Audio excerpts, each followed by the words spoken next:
ઈ કે આવડો આ કપડો મને મળ્યો છે, મને આની ટોપી સીવી દો. ઉનાળો છે, ગરમી લાગે, ટોપી પહેરવાની ઈચ્છા થાય.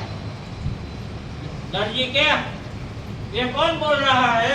હું કીધું આ કોણ બોલે છે? ઓય પૂછે તું કેનો લવલવ કરે? આ કપડું છે ટોપી સીવી દે. હવે ભાગ ભાગ આથી એક कैची उठाकर मारूंगा. આવે ને હું આવે હવે આથી હાથ તો થાને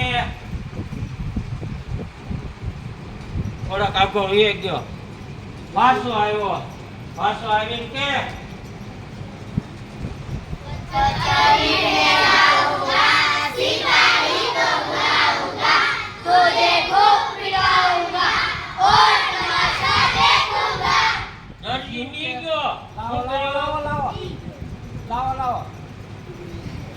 લાવો કાપડ લાવો ટોપી સીવી દો. દરજી મંડો સીવા મંડો. હા વાહ ટોપી મસ્ત થઈ ગયો. આમ ફેરી આમ હરીસામાં જોયું. વાહ વાહ મસ્ત લાગે છે. હવે થોડાક આગળ ગયા ને ત્યાં કોણ આવ્યું? કશીદાકાર આવ્યા એટલે